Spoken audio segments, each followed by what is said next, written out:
$33.22, I'm heading over to help her and see where they want me.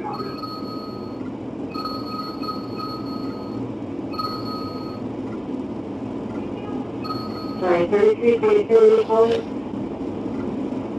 Yeah, I'm heading over to 32 to help them out where they want me.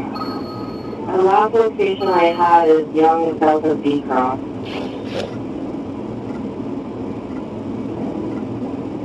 T-43 needs a unit here at Parkville. Local, there can be an ambulance ASAP.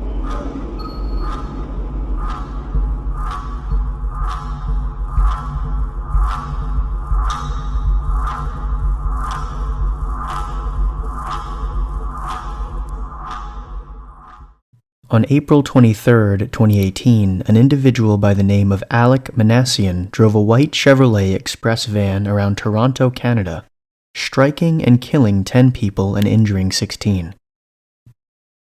A police officer eventually intercepted the van and confronted the driver, Minassian, and arrested him. It was reported multiple times that Minassian tried to provoke the officer into using deadly force by repeatedly pulling a dark object from his pocket and pointing it at him, most likely in the hopes that the officer would discharge his firearm. However, it soon became clear to the officer that Minassian was not carrying a firearm, and he was put under arrest and interrogated a short time later. However, before we get into what led to this tragic attack from Alek Minassian, we need to understand the motivations of another disturbed man by the name of Elliot Rodger. And before we understand Elliot Rodger, we need to understand what an incel is.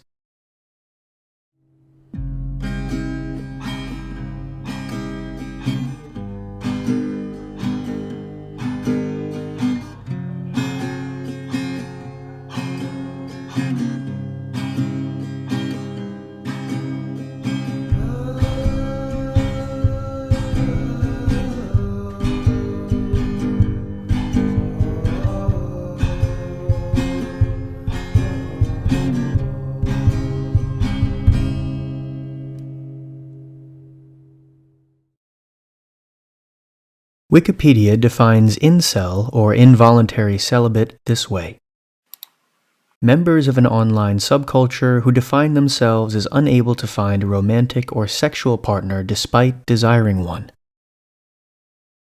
Essentially, an incel is a male who wants to have a girlfriend, wants to have sex, wants to have a romantic relationship, but by their own perception, those things are unattainable for them.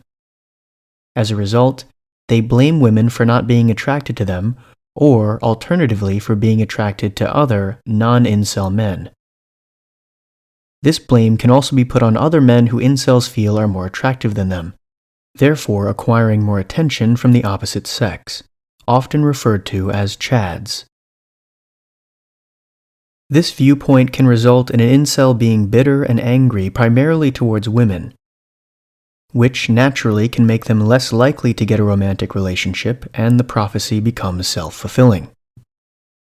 Guys congregate, and there's ongoing conversations every single day with people all over the world. And a lot of incels are really obsessed with their looks. And I think it's kind of gives us a nice window into the rejection and the depression that some of the incels are really feeling. I think all men deep down are really pissed off by women. Wish you all were dead. And they adopt this sort of fatalistic attitude that they are not genetically made in an attractive way for women, and therefore are doomed to never find intimacy.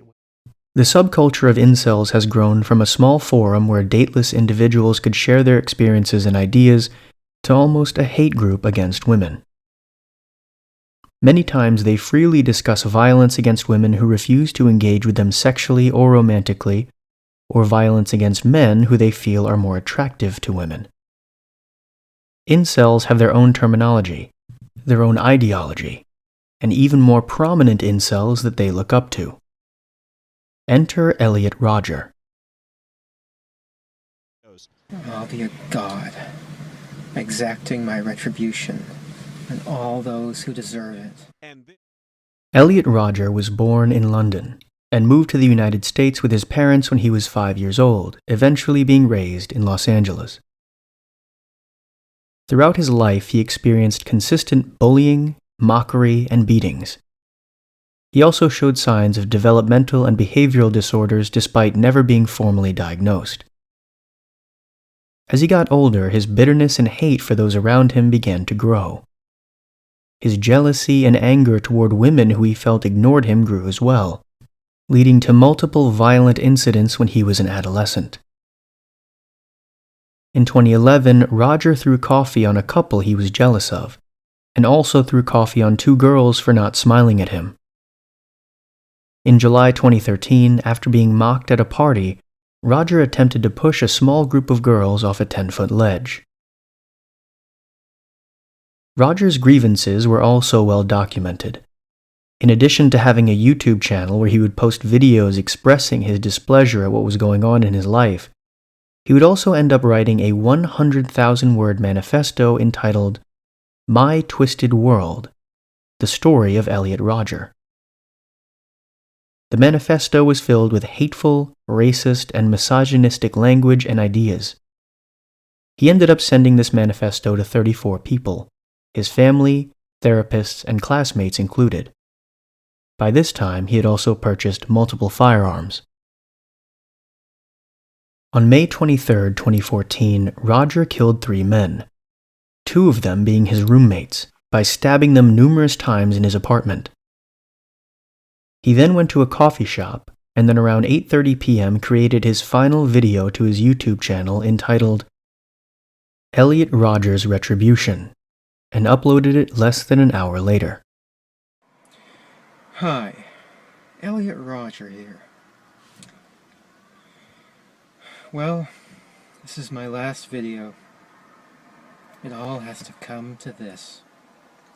Tomorrow is the day of retribution. The day in which I will have my revenge against humanity, against all of you.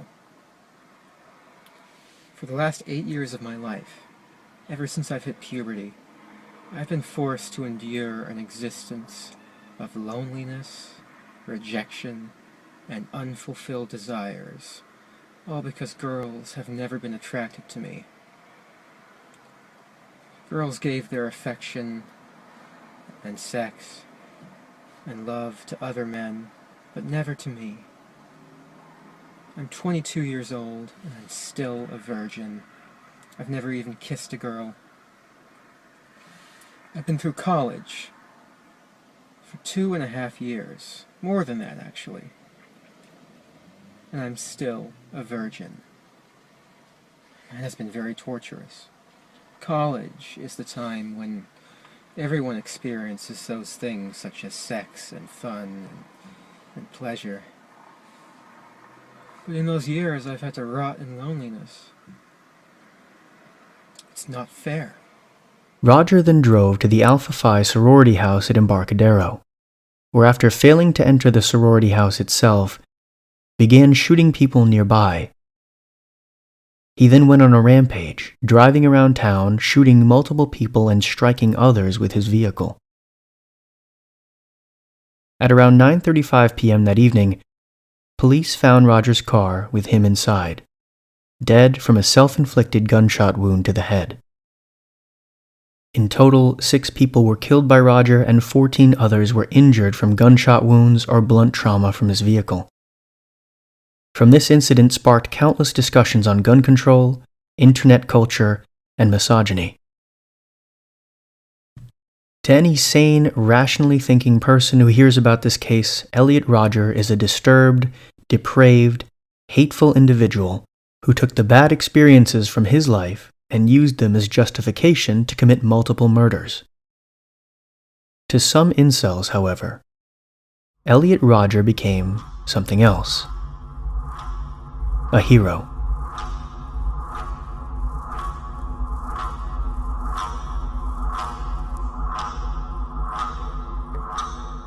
While the rest of the world remained rightfully disgusted at the actions of Rodger, the internet community of incels began to deify him, even referring to him as Saint Elliot. posts and threads were created in support of Rodger's actions, even blaming women for the crimes he'd committed. Throughout the incel community, many expressed shameless approval for Rodger's actions. One of these individuals was Alek Minassian.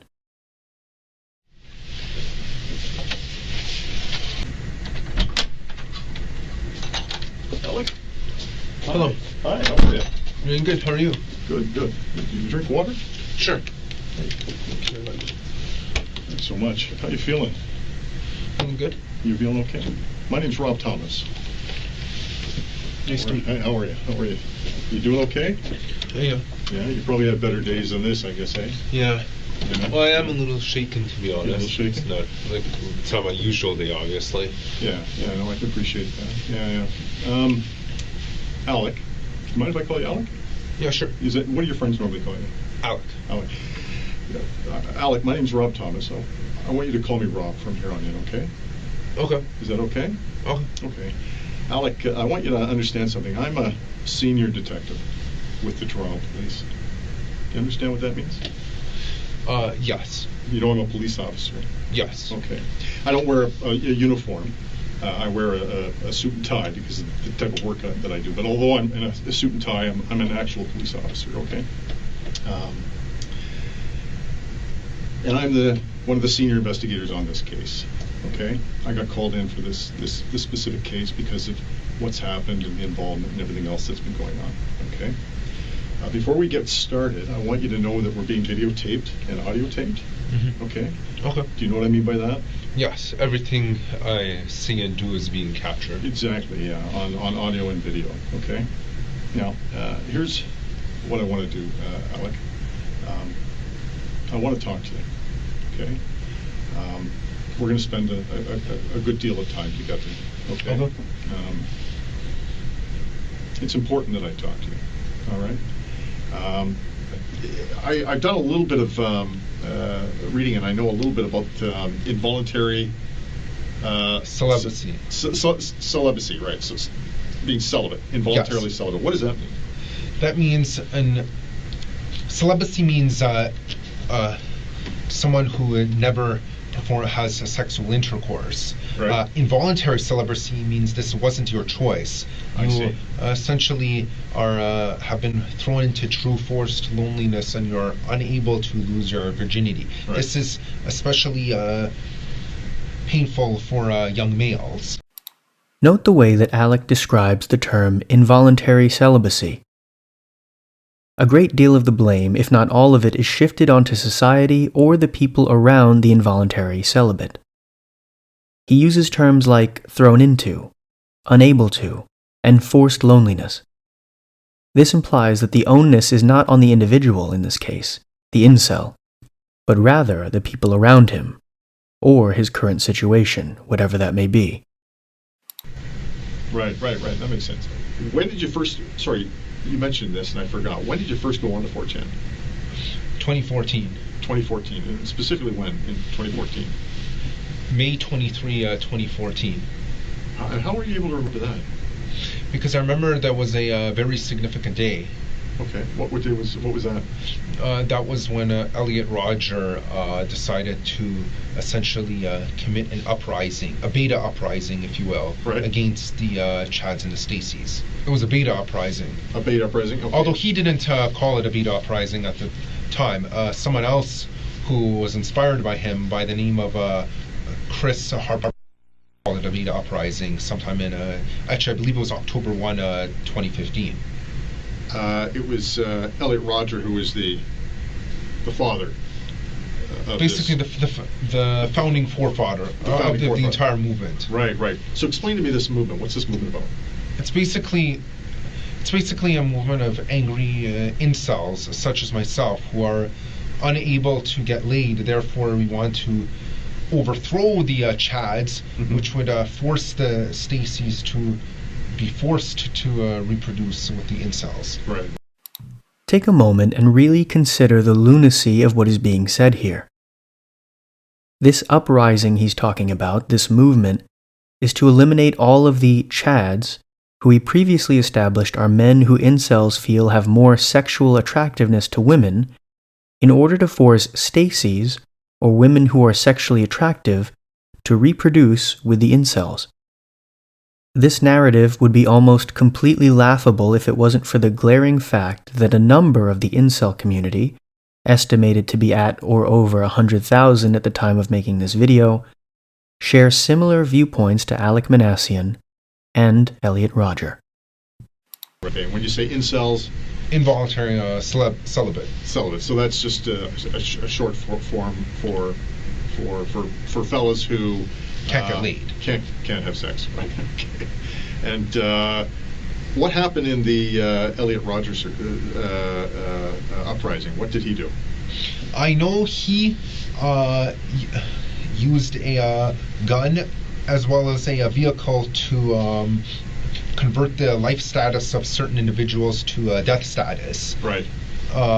Only to carry the message that incels can't be oppressed. And then what about Chris Harper Mercer? What did he do? Christopher Harper Mercer was a 26-year-old student at Umpqua Community College in Oregon who identified with the violent side of the incel movement. On October 1st, 2015, he fatally shot an assistant professor and 8 students, injuring another 8. After a shootout, Harper shot himself in the head. To this day, it is considered one of the deadliest mass shootings in Oregon history.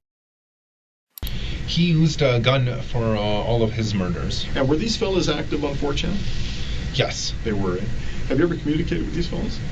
I actually have, as a matter of fact. Who did you communicate with? Both of them, actually. Really?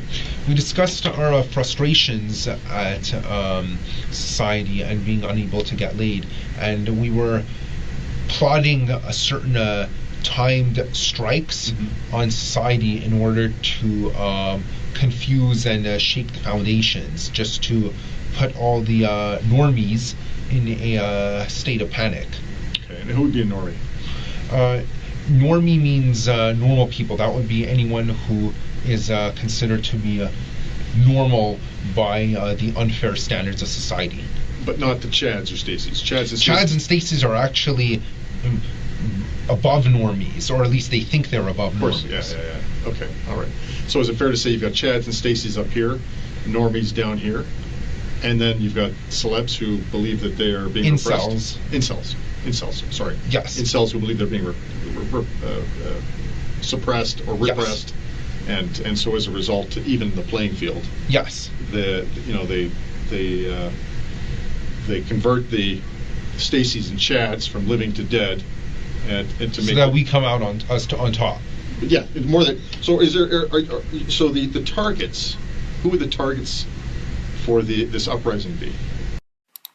Get ready for this next bit, because if you didn't think what this guy was saying was insane before, you haven't heard anything yet. All of the alpha males. All the alpha males. So the Chads. Yes. So those are the people that you want to kill. Yes. Okay. All right. And who else? Any of the Stacies who do not wish to give their love and affection to the incels. So they're a target as well. Yes. To be killed. Yes. Okay. And what about the normies? Normies. Yes, we don't necessarily wish to kill the normies, but we do wish to subjugate them in order to make them understand that that our type is the more superior one. Right. So when you say subjugate, what do you mean by that? Meaning either imprison them or put them in a lower position in society. Okay. So that they acknowledge the incels or the Pepe the Frog types as the more superior ones. So you're saying things that I'm not familiar with. Sorry. So what's a Pepe the Frog? He's a mascot on 4chan.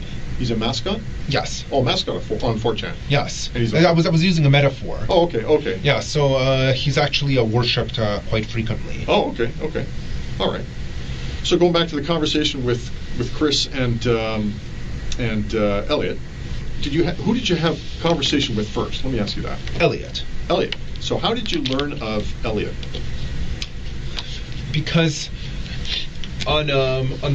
we private messaged each other on Reddit after I saw one of his posts, and we just talked about each other, got to know each other, and we found each other very interesting. We both had the same frustrations at society, despite being separated by distance so far apart. Right. Did you ever visit him? No, but I wish I could have. Yeah. Did he ever come and visit you? No, but I wish he did. Yeah. When specifically did you first contact or have contact with Elliot? January of 2014. 2014. And when did you stop having communication with him? As soon as he was deceased. Okay. So his act, I know, took place in 2014, but I wasn't aware of the exact day. What day was it? May 23, 2014. May 23rd. Yeah, you said that. So when did you last speak to him? May 20. May 20th. And so what did he tell you?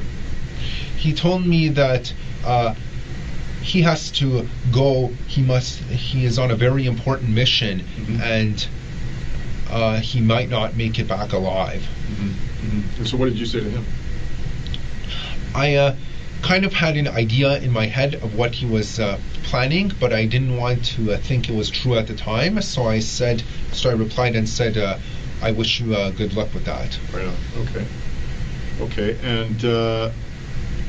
And when did you learn that what he had done? I saw it on the news later that night. Later on the 23rd? Yes. Okay. And what did you think? I thought that I came to the understanding that this is the mission that he had to carry out. Okay. All right. And anything else? I felt kind of proud of him for his acts of bravery. Okay. All right.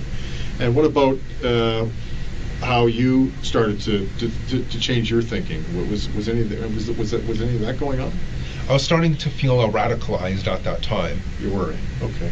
And when you say radicalized, what do you mean by that? Meaning I felt it was time to take action and not just sit on the sidelines and just fester in my own sadness. Right on. Okay. All right. So what takes place next? As part of this growing radicalization? To be honest, the planning didn't occur until about a month ago. Most of it was actually just thinking and daydreaming. Okay, all right.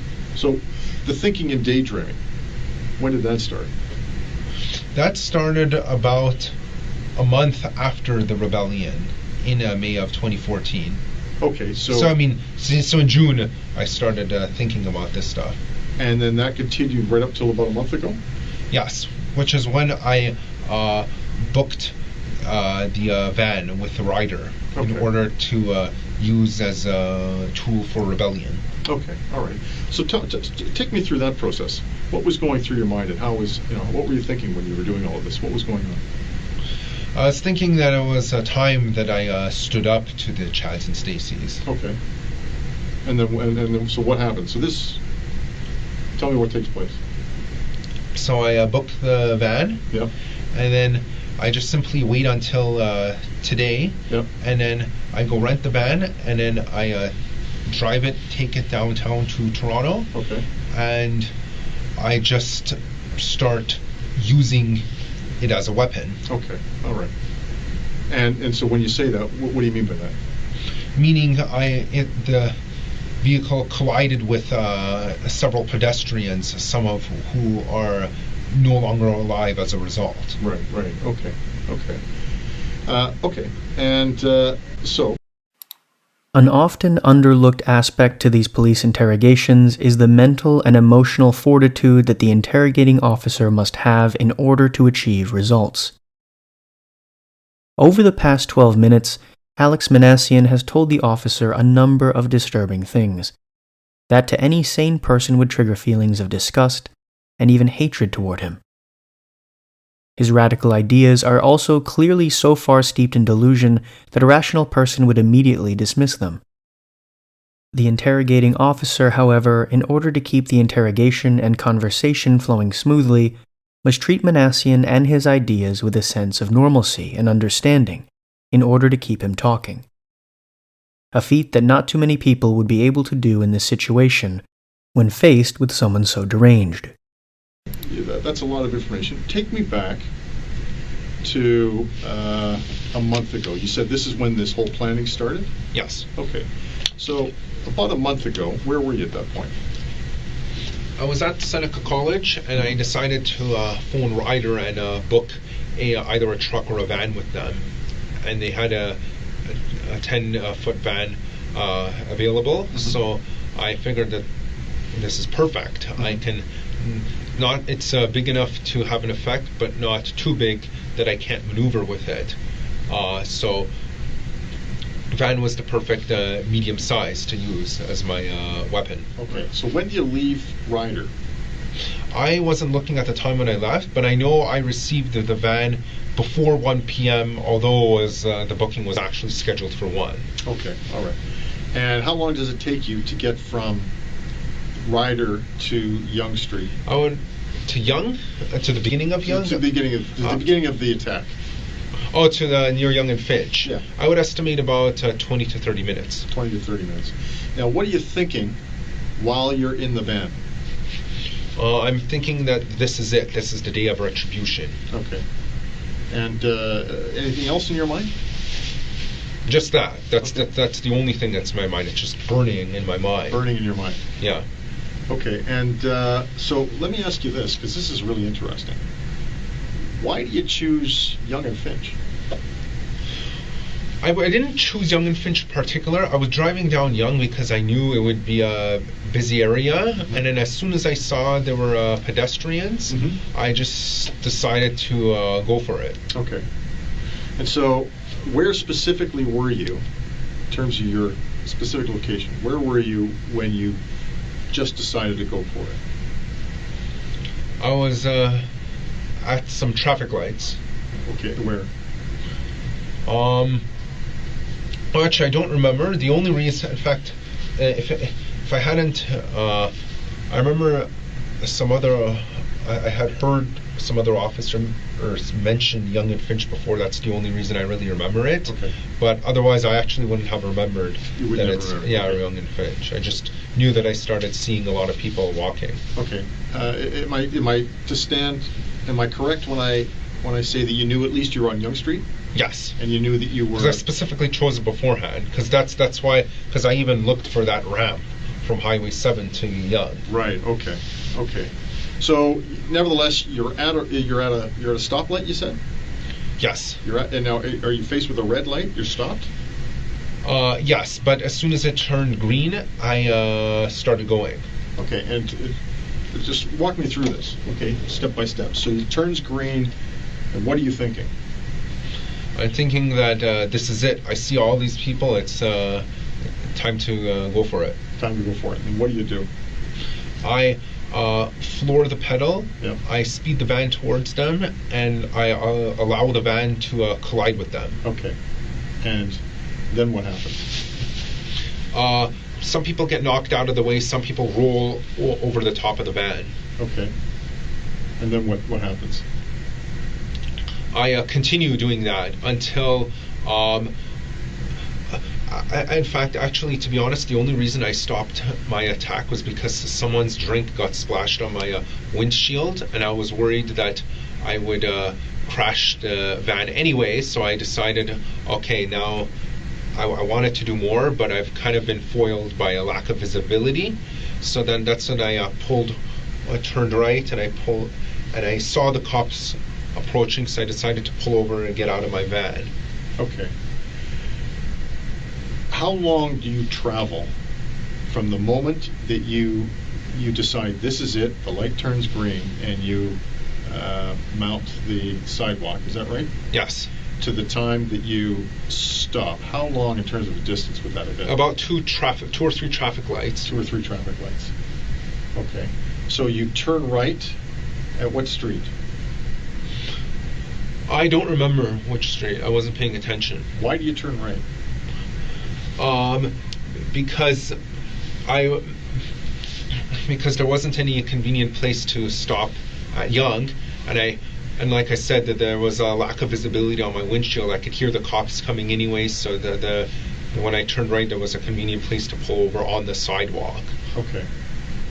Okay, and so you're now, so you physically stop your vehicle. Yes. You physically stop. So you end the assault. Yes. Okay. And you end it because you can't see. Yes. And you knew the cops were coming. Yes. Okay. And so then what happens at that point? I see a patrol car pull over and I hear the cops screaming at me to get out. So I get out and I point my wallet at the cop with the intent for it to be confused with a gun so that I could be fatally shot. Okay. And was that something you were thinking about? Yes. I know. I mean, what I'm saying even beforehand, I premeditated as an attempted suicide by cop. You wanted to be killed by the police. Yes. Okay. Can I ask why you decided to equip yourself with a wallet and not something else? I was worried. I was thinking about purchasing a toy gun, right. But I was kind of paranoid that for whatever reason, the rental company would ask to see my pockets or any bag if I chose to bring that. So I decided to go as stealthy as possible so no one suspects anything. Okay, all right. Nevertheless, you get out of the van. The officer correct me if I'm wrong, because I want to make sure I get this right. You get out of the van because the officer orders you out? Yes. Okay. And you want to die by suicide by police. So you point your wallet at him? Yes. Okay. And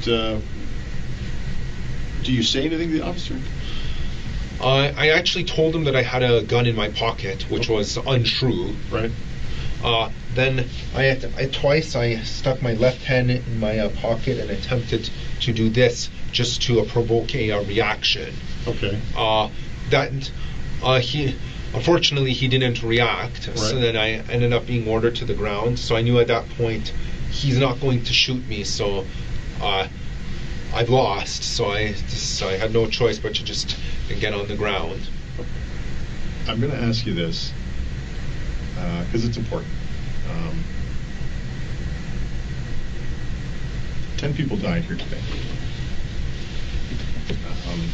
15 people were seriously injured. I think it's important to ask how you feel about that. I feel like I accomplished my mission. You feel like you accomplished your mission? Yes. Okay. If the families of those people who were murdered and who were injured were in this room right now, what would you say to them? I honestly don't know what I would say.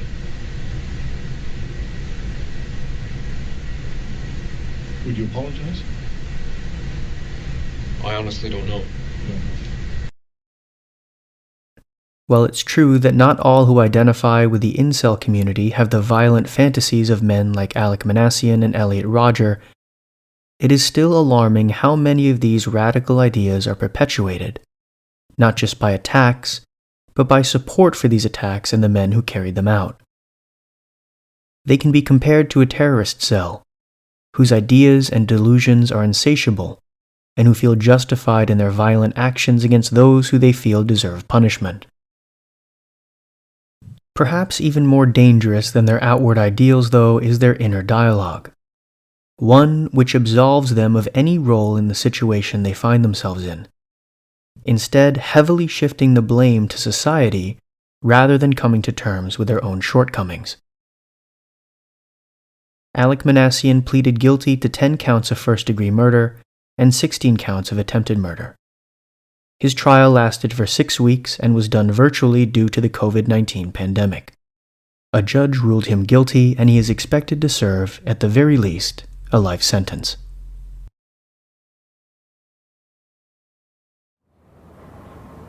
Absolutely. Madame Justice Anne Malloy rejected the defense argument that Alek Minassian was not criminally responsible, finding that not only did he know legally what he was doing was wrong, but also that he morally knew what he was doing was wrong, finding him guilty of 10 counts of first-degree murder and guilty of 16 counts of attempted murder. Now, Malloy spoke to exactly what happened that day. She refused to name Minassian in her judgment, only referring to him as John Doe, saying that she was acutely aware media coverage coverage is exactly what he sought from the start. Malloy said that while she accepted that autism spectrum disorder is a mental illness within the section of the criminal code that deals with the not criminally responsible defense, she said Minassian chose to run down innocent people that day. She said he planned the attack, showed no remorse nor empathy for his actions, and knew that his plan constituted first-degree murder, which is why his plan was to die by cop that day. She said Minassian sought fame and notoriety and had been fantasizing about a crime like this for over a decade, and admitted after the mass murder, quote, "I feel like I accomplished my mission."